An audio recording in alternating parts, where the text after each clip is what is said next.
One of the most challenging aspects of the annotated bibliography, once you've done the research and once you've read your articles and once you have gathered the information in annotated bibliography worksheets, then you have to format it. And I don't want you to spend 3 hours on formatting. It's frustrating.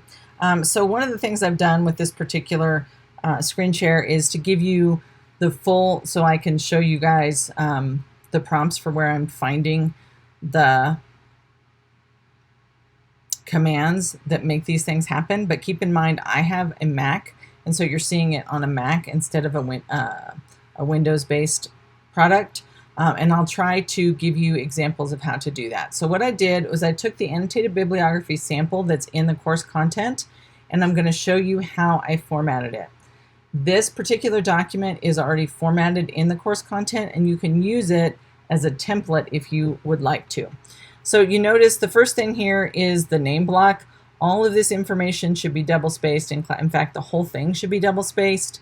And then it goes your first and last name, my name, the course number, and the date. Remember, the date is for April 2020 or whatever the date happens to be, but that you're not using hashes, you're not using the commas. It should be presented in this particular way. You also have your last name and the page number up in the header. You can get up there just by double clicking up in that corner. All right, so the first thing is the phrase annotated bibliography should be centered. There's an easy command in the paragraph grouping from the Home tab, so you're in the Home tab. This looks very similar in the Windows version. You're just going to center the phrase annotated bibliography. So most of what I'm showing you, the commands are at the paragraph level, so we have different layers of commands in Microsoft Word. And this one, because it's about the paragraph, so it's formatting for the paragraph when I do something like centering it, if I have my cursor just somewhere in the line, the whole paragraph will adjust. And let me show you again how that worked. Let me undo that. See, I don't have the whole annotated bibliography highlighted. I can just, the cursor's there, so it's going to center it. Then this particular one is a hanging indent. Hanging indents in the Windows-based, in the Home tab, in the paragraph grouping right here, there's a teeny tiny arrow over here that when you click it will bring up the paragraph grouping. I have to go to Format, Paragraph to get it up in the Mac version. All right, so the first thing we want is to make sure that this has a hanging indent because it's the citation. And hopefully the citation, you got what you needed in class last time for that. And instead of first line indent, which is when you have like an automatic tab in your paragraphing, you're going to go to hanging indent. It should be by 1/2 inch. That just means that the rest of it's going to be indented by 1/2 inch. And click OK, and you'll notice now you have the hanging indent. And then you have your annotations. So the annotations essentially follow the notes that you took in the annotated bibliography. And so now you're just going to type them up into paragraph form and add them here. Make sure that the last line of your citation or your annotation is how or why the source is credible.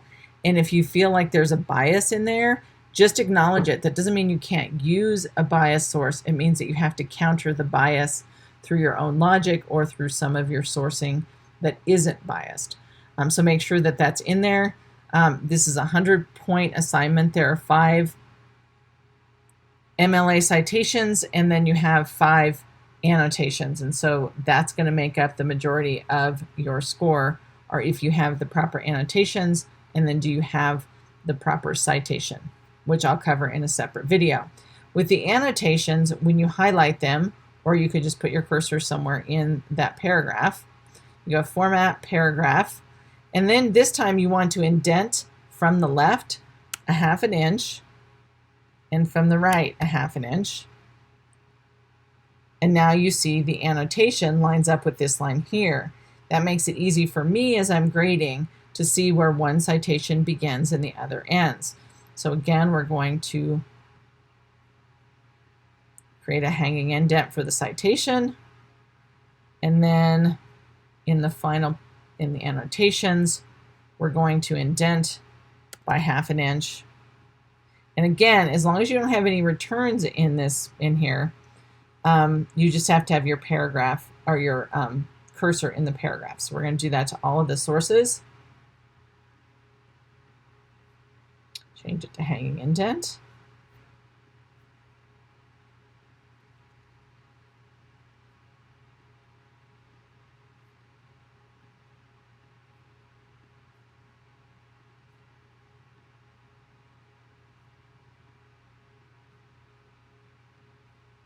Okay, now if you had left it like this, where you don't indent, you'll lose some points for formatting, because what I really want to see is here's a source and here's the next source. So to make that happen, make sure you're spending the time to go in there, change the paragraph grouping to a left indent of 1/2 inch.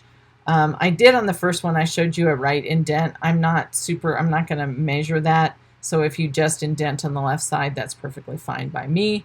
But I showed you in the first one what it would look like to be hypercorrect, I guess we'll call it.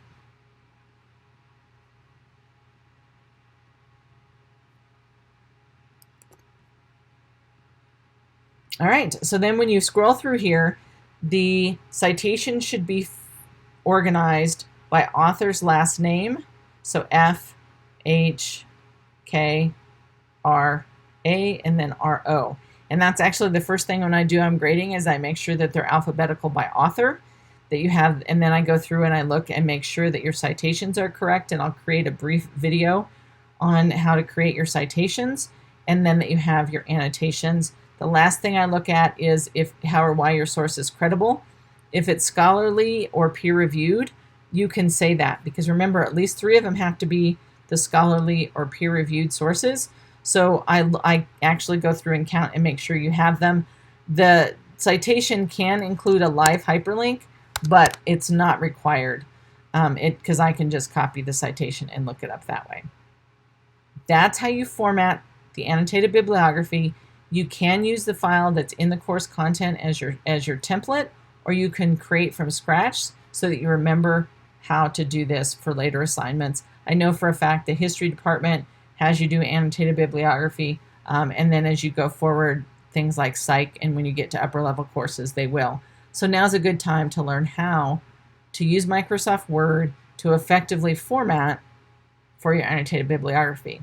I'll post another video here shortly that shows you how to build the citation.